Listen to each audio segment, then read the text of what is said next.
We're outside of the city walls in Pompeii, in the Villa of Mysteries. So this is called the Villa of Mysteries because of this room that we're looking at. It's a very mysterious room, painted with figures engaged in something that we really can't figure out entirely. The frescoes that we're discussing in this room exist in this large villa overlooking the sea, filled with other frescoes from different periods of Roman wall painting. So many of the houses in Pompeii are eclectic in their styles. They incorporate styles from one period, but then a new room perhaps is constructed or renovated and a new style is added. So it's a bit of a mix. Just like you might have a bathroom in your house left over from the 1960s. This villa had once had large windows that looked onto the sea, but if we look towards the sea now, it's actually very distant. The eruption of Mount Vesuvius added a tremendous amount of shore to the coastline, and the Villa of Mysteries is now quite a distance from the beach. It was quite a luxurious villa.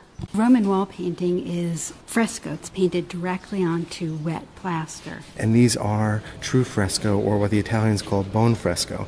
But the ancient Romans also sometimes added secco fresco to the top. In other words, the underlayer was a mixture of lime plaster that was basically stained with a kind of watercolor that wouldn't remain on the surface but would actually stain the full depth of that new plaster. But once that had dried, sometimes finishing touches would be added with what is called secco fresco or dry fresco. The colors are still very deep. We see reds and greens and purples and blues. These may not have originally been quite as deep when the excavations were first taking place. This particular fresco cycle had oil and wax added to it. They'll preserve it, but it actually darkened the color.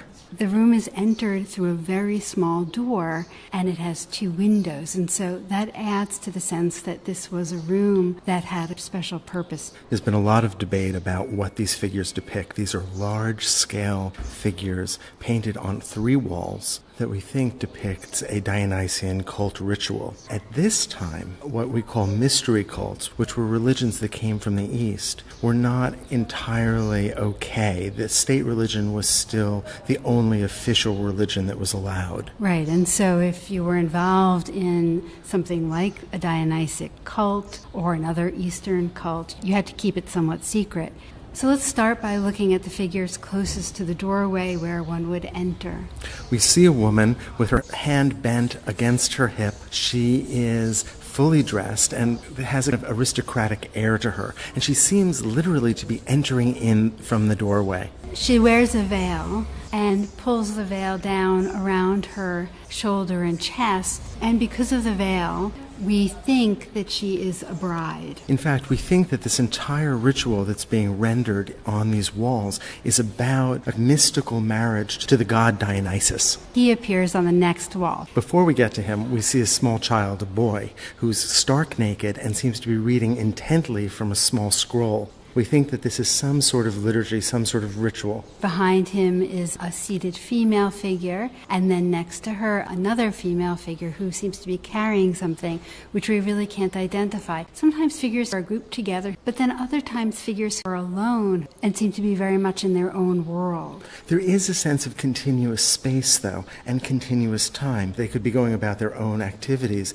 independent of each other. When we look toward the feet of the figures, we see a ground that they're standing on. We have a sense of an illusion of space. And this division of the wall into horizontal bands and the creation of an illusion of space is part of what we consider second style wall painting. This is different than the flatness that we saw in the first style. Characteristic of second style wall painting, it is as if the room itself is architecturally extended. It's as if this wall breaks out and there's enough room on a platform for these figures to stand on. But this is unusual in that we have such a dense frieze of figures and at this scale. That's right. In the next scene, we see a group of figures around a table who are involved in some kind of ritual, it seems, although it's very difficult to identify exactly what. Some art historians have suggested that this is a kind of cleansing ritual. You can see some sort of liquid being poured onto a tabletop. There's a drape that's being lifted up. The figure who's facing away from us, look at the way that one of her hips pushes over the stool that she sits on. There's a bravura illusionism. It's extraordinarily successful. And even though her back is facing towards us, we are engaged with her. We are looking towards that table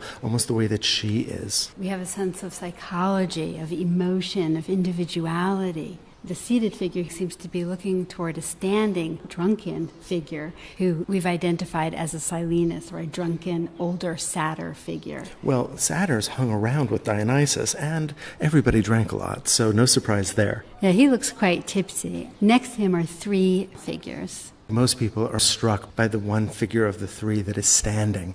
She seems shocked. There's a kind of recognition, but also a kind of surprise. And fearfulness. And fearfulness, absolutely. And of course, that entire upper body is framed beautifully by that cloak that billows in back of her. It's picked up the wind, and look at the way it turns in space. Light and shadow are used exquisitely in order to construct that volume in back of her. And she moves toward the right, but she looks back to her left. So there's a sense of reacting and moving away. And her left hand, her left forearm is foreshortened. Her expression, looking over to the back wall, bridges that gap. We seamlessly move over the corner of the room without even realizing it. This is really thoughtfully conceived.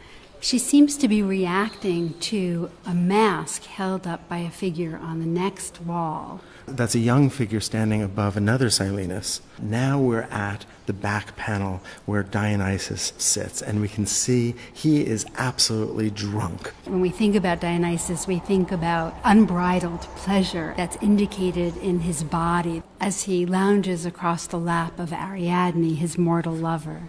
He's got his own staff draped over him, but look at the way that the body is beautifully articulated, almost completely nude. His drape is just falling away. But there's a way in which his body is absolutely relaxed. This is not the way the Greeks or the Romans represented their athletes. But we do see often images of Dionysus in this pose, sleeping, dreaming, reclining, drunken, awakening.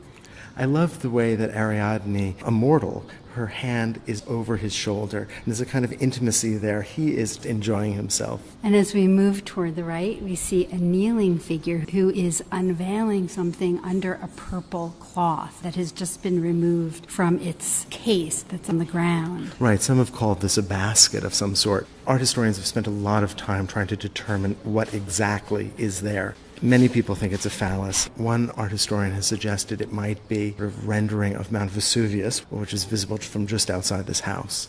Next to that, we have a winged figure who's foreshortened, moving towards us, but looking over to her left.